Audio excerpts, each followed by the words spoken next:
Every haunt event has something that sets it aside from the rest, something unique to it that you can't get anywhere else. Knott's has its incredible legacy. Dark Harbor has the Queen Mary. Fright Fest has the Coasters. And Halloween Horror Nights Hollywood has... not that. No, not that either. Whoa, low blow, man, low blow. Ah, yes, the Terror Tram. The tram has been with the event from the start, but it wasn't always the attraction we know today. It's gone through a lot of changes and has evolved with the event through the years, but there's nothing else like it. Join us today as we explore the haunt history of the Terror Tram.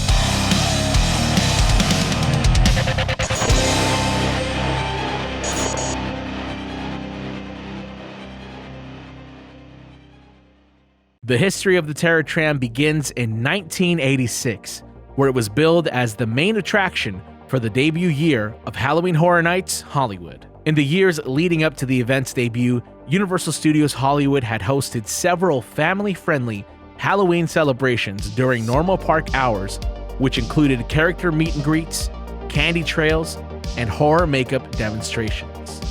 Meanwhile, in Buena Park, Knott's Berry Farm revolutionized the Halloween industry with the creation of Knott's Scary Farm, the first Halloween event of its kind designed specifically to terrorize older crowds. Since its opening in 1973, Knott's Scary Farm was a huge hit. Then known as Knott's Halloween Haunt, the event would sell out night after night and would grow in popularity each year, drawing thousands of guests into the fog. Looking to capitalize on Knott's monumental success and in hopes of luring in some of their audience, Universal Studios Hollywood decided to host their own two-night haunt event on Halloween weekend 1986. For the first time ever, Universal Studios would run their world-famous studio tour at night, and it would feature encounters with classic Universal monsters and other, quote, mutants and monsters, quote, including the living dead and a chainsaw maniac.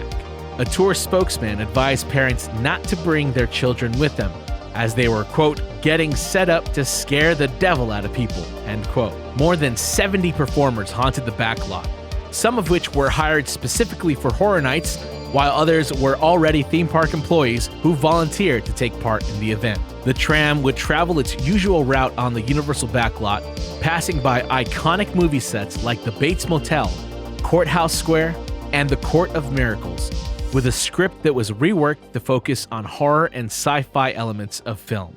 As the tram drove by sets, performers would jump out of hiding places and scare guests as they drove by. In addition to the Terror Tram, Horror Nights 1986 offered tons of entertainment like magic shows, tarot card readers, escape artists, and a live performance by R&B group Ready for the World, presented by Power 106. The concert, shows, and the Terror Tram were all included in the $14.95 admission price, and the event would run from 7 p.m. to midnight, with the final tram departing at 9 p.m. nightly. The event was a huge gamble for Universal, but the gamble paid off as the event sold out completely, requiring that a third night be added to its run on Sunday, November 2nd. However, the otherwise successful weekend would suffer a major blow on the evening of November 1st, where a performer on the Terror Tram route was the victim of a tragic and fatal accident. As a result, Universal quickly changed the way the Terror Tram operated, restricting performers from getting any closer than 5 feet to the tram while it was in motion. The accident, coupled with various changes and additions to the studio and the park, discouraged the company from throwing a Halloween event in the years following. Instead, Universal would focus on growing its roster of shows and attractions in order to compete with other local parks, and went back to hosting Halloween celebrations that were family-friendly and during normal park operating hours. After the success of Orlando's Fright Nights in 1991, Universal Studios Hollywood decided it was time to once again try their hand at throwing a Halloween celebration, one that would be even bigger than their first in 1986. In order to build hype for the event, Universal launched a massive and aggressive promotional campaign, promising Horror Nights 1992 would have 300 performers, 4,000 gallons of fake blood, 2,000 gallons of slime, and 1,000 trained rats. Theme park talent recruiters even auditioned local high school students in search of 30 scare actors to perform in one of their shows titled The Dungeon of Terror and Mutation Pit, in which they would be transformed into mutants. Universal even promised that they would hire a team of psychologists who would treat guests that were too traumatized by the event at guest services. Finally, as part of the promotional extravaganza, Universal Studios Hollywood would host ABC in Concert Halloween Jam 1992, with hosts like Beetlejuice and Elvira introducing musical guests like the Black Crowes, AC/DC, and Sir Mix-a-Lot. The Terror Tram would return for the second time, and this time, it would be hosted by Beetlejuice. The Terror Tram's path would feature the Bates Motel, a mad scientist's lair, a tram car wreck, and a vampire's feeding ground. The tram would once again tour the backlot at night, while performers would jump out and scare guests as they drove by aboard the tram. In addition to the Terror Tram, and for the first time, the event would feature 2 mazes and tons of entertainment, much more than they offered in 1986. The 2 mazes were Nightmare Alley and the Maze of Maniacs, which would be located in one of the park's parking structures. Nightly entertainment included sideshows, hypnotists, stunt shows, Beetlejuice's Graveyard Review, and a magic show by Penn and Teller. The event was a major hit, once again selling out multiple nights of its run. But even so, Universal Studios Hollywood decided to take a break from the Halloween festivities until 1997, where it ran for 4 consecutive seasons without the Terror Tram until the year 2000. From 2001 to 2005, the event would once again go on hiatus, due in part to the decline in tourism after 9/11 and the park wanting to focus on expanding their roster of shows and attractions. Finally, in 2006, both Horror Nights and the Terror Tram would return, starting an all-new chapter in its reign of terror. They asked me to make the ultimate horror film.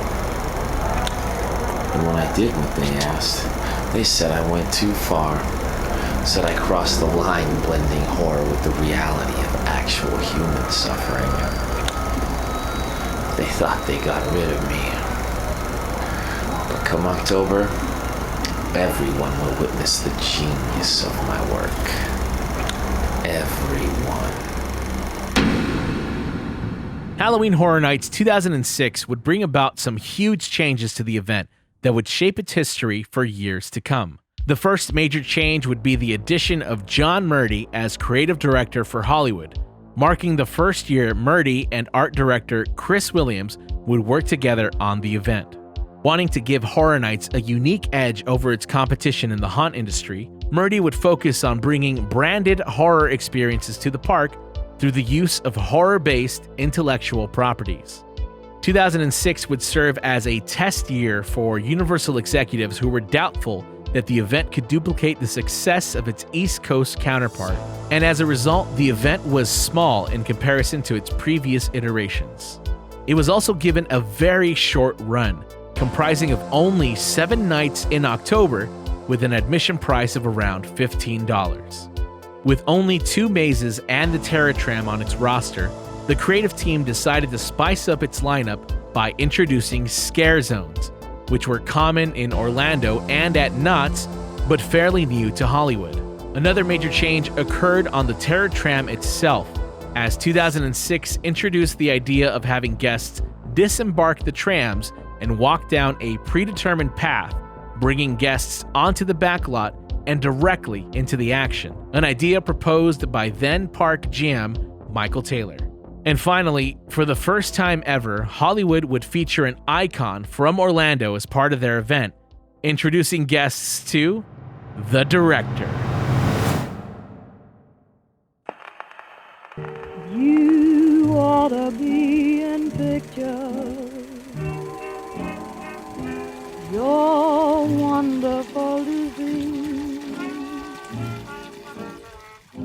You ought to be in pictures. Although, technically, I guess Hollywood's director is not Orlando's director, because even though they are portrayed in similar fashion in the park promos, the backstories and names for each director are different. Orlando's director was Paolo Ravinsky, a snuff filmmaker who was run out of his home country and unwittingly hired by Universal Orlando in 2003, where he turned the park into a living horror movie. Hollywood's director was Pavel Prnevsky, a snuff filmmaker from Slovakia who was unwittingly hired by Universal Hollywood, who stirred up all kinds of trouble for them. Despite rumors of Pavel's unethical filmmaking techniques, production began on the Universal lot on June 6, 2006. A publicity film crew was dispatched to capture the moment. All 3 members of the crew disappeared immediately after this interview. A week later, the first dailies started coming in from the set of Pavel's production. The studio was horrified at what they saw. The production was shut down, the footage locked up in the vault, and Pavel's contract with Universal was terminated. But security was unable to locate the director. He was thought to have returned to his native Slovakia until employees started reporting a strange-looking man apparently living on the Universal backlot. Soon the internet was flooded with sightings of the mysterious director. We got Norman right there. In hopes of building hype for the upcoming season of Horror Nights, Universal would have a performer dressed as the director walk around the backlot during the day to stalk the tram as it drove by. And they even gave him his own MySpace page, which is pretty hilarious. The walking path designated for guests in 2006 is basically the same path the Terror Tram would use up until 2018. Guests would begin the experience by walking by the now defunct Whoville set, which was overrun by killer clowns. Then guests would walk past the Bates Motel with Norman's mother stalking victims in and around the motel. Then they'd make their way up past the Bates house and then finally face a horde of zombies in the set from War of the Worlds. Titled The Director's Cut, the different sections of the Terror Tram's path would feature clapperboards with different names scribbled on them, like Send in the Clowns or There Goes the Neighborhood. The Terror Tram experience would conclude by going through the now defunct spinning tunnel themed to the Revenge of the Mummy, which featured a voiceover by Pavel and a gag which made it seem like guests were being sprayed by the blood of victims on the wrong side of a chainsaw. Those chainsaws, I hate them. Beauty is only skin deep.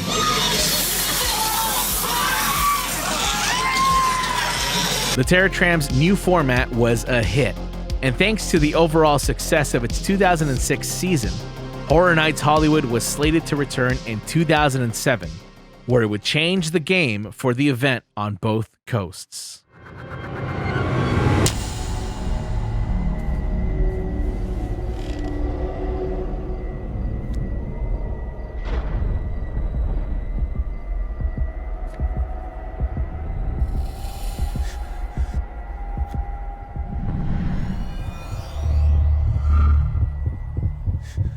So what's my future? You don't have one.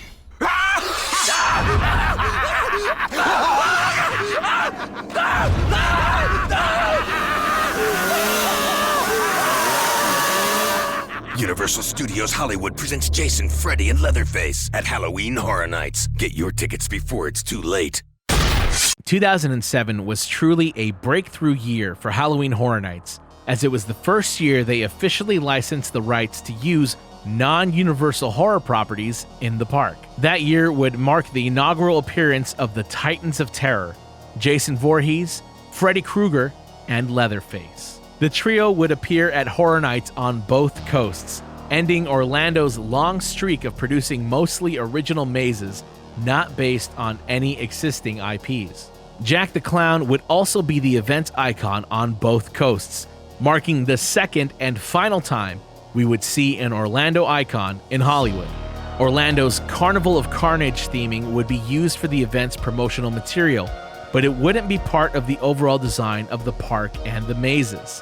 Murdy has said that he was strongly against using the Orlando icons in Hollywood as they were unknown on this coast, and as a result, we never saw them in Hollywood again, and probably never will. And once again, as with the director in 2006, Hollywood's Jack wouldn't exactly be Orlando's Jack. In Orlando, Jack has a very rich, supernatural backstory that goes back to the early 1900s and connects him to several major event icons and houses. In Hollywood, however, Jack's story was simplified, making him a madman dressed as a clown who was obsessed with horror movies. Unlike Orlando's Jack, Hollywood Jack's story begins in 2006, where he was arrested and institutionalized after committing a heinous crime on Universal property. After escaping the Shady Brook Mental Hospital, which is a location borrowed from Orlando's lore, Jack would send his doctor postcards from Camp Crystal Lake, Texas, and the Bates Motel, teasing that he would bring true terror to the backlot. They're taking people out to these famous horror movie locations at night. Where do you think Jack is? Where do you think he's gonna go? He's already told me where he's gonna go. Halloween Horror Nights 2007 would include 4 mazes, 5 scare zones, and 4 shows, including the return of Bill and Ted's Excellent Halloween Adventure, which would run continuously until 2013. The event would now run for 10 nights and would either cost $34, $44, or $51, depending on the date. That year, the Terror Tram would be titled Horror Comes Home and would follow the same path established in 2006, but would add more performers, additional decor, and a slightly longer path through the World of Worlds set. Whoville would once again be overrun by killer clowns, but it would also feature decor themed to Jack. Jack would make appearances all throughout the path, which is truly a strange sight considering he is a huge Orlando icon, and after this, he would never be featured on the West Coast again. From there, guests would revisit Mother and the Bates Motel, which was now bordered by tram cars filled with victims and gore. On the hill up to the Bates house, guests would pass by Jason stalking some campers and Leatherface hacking away at a few victims. Finally, guests would enter the World of Worlds set, featuring Freddy Krueger and several of his victims walking around the wreckage. From there, the tram would skip the spinning tunnel and head right for unload, a change that I'm sure sped up the operations greatly. It's safe to say that 2007 was a groundbreaking year for the event, and one that was incredibly successful. Horror Nights Hollywood had finally found its stride and had established itself as a Halloween hotspot in Southern California. From here, the event would continue to grow in size year after year, and the Terror Tram would continue to be a part of its lineup, featuring horror icons like Chucky, Jigsaw, The Walking Dead, and even Ghostface. But we'll have to save all that for part 2. And well, there you have it, the history of the Terror Tram, part 1. If you haven't already, be sure and subscribe so you can catch the next episodes in this series because we are just getting started talking about the Terror Tram. Huge shout out to everyone who let me use their footage in this video, and also a huge shout out to everyone who requested haunt history videos. This is definitely the first of many. And finally, big shout out to Horror Night Nightmares for having me back as part of the HHN at Home festivities. Last year was a blast, and well, I can't wait to see what else today has in store for us. Don't forget, you can follow us on Instagram and Twitter for all the latest haunt news. You can also visit us on the web for links to all of our stuff, and you can download our podcast wherever you download your podcast, which there'll be new episodes out soon. And until the next time, thank you for calling The Haunt Line.